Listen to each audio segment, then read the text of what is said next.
Hey everyone, it's Laura. So today I'm going to share a little bit about this painting that I just finished, who it is, and a little bit about the time period that he lived.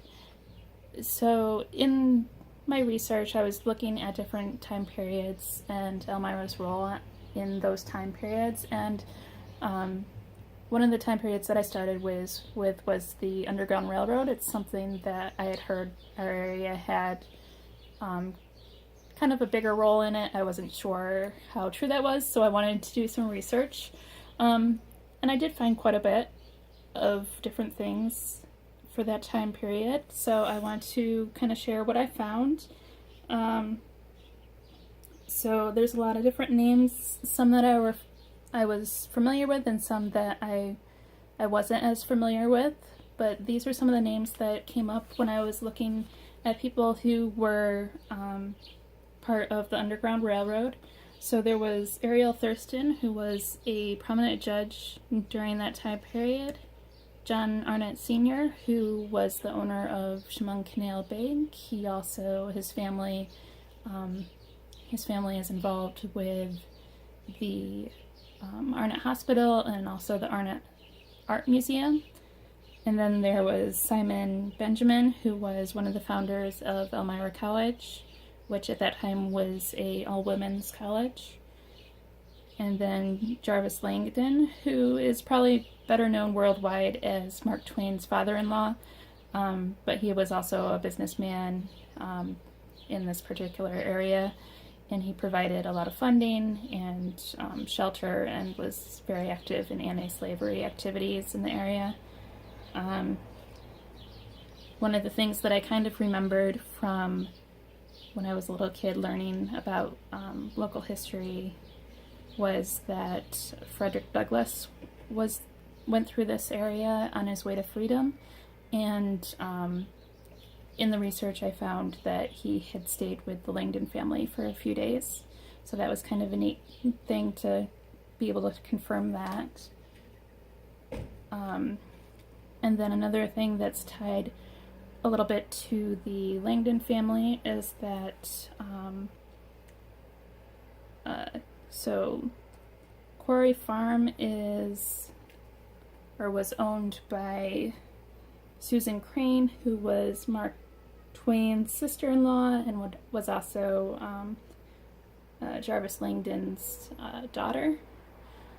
And up at Quarry Farm was where Mark Twain had his study and where he spent summers and wrote, and the family stayed on that farm.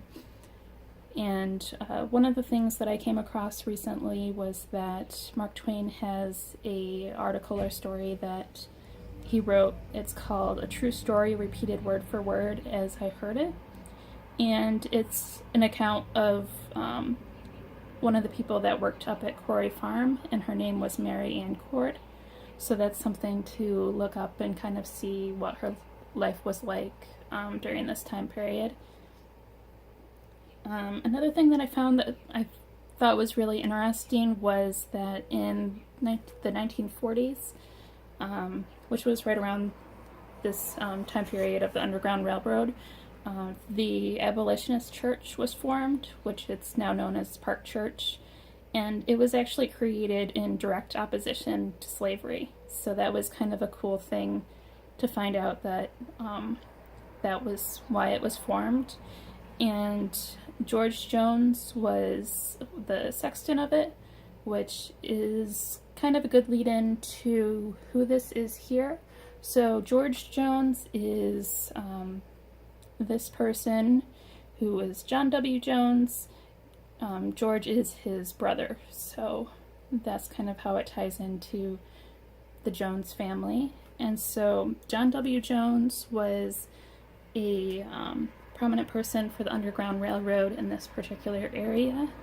He fled from slavery in 1844 from Virginia, and he came up here and ended up staying in this area, and he became a station master for the Elmira Underground Railroad. And it's kind of interesting to look at the different terminology for the Underground Railroad. They kind of use the same terms and and symbolism as a normal railroad. So there was, of course, the abolitionists, which not necessarily a railroad term, but those are people who opposed slavery. There were pilots, and those were people who went south to find the enslaved people. And then there's conductors who guided the enslaved people to freedom. Passengers were the enslaved people.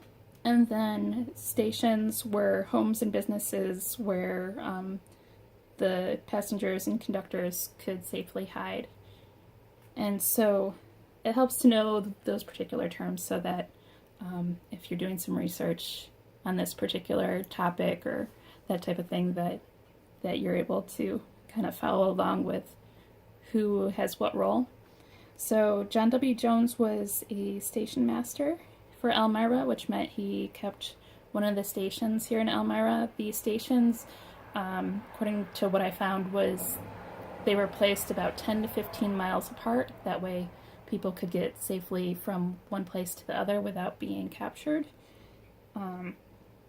And so in the process of his time helping with the Underground Railroad, he helped 800 formerly enslaved people to freedom, which is pretty incredible.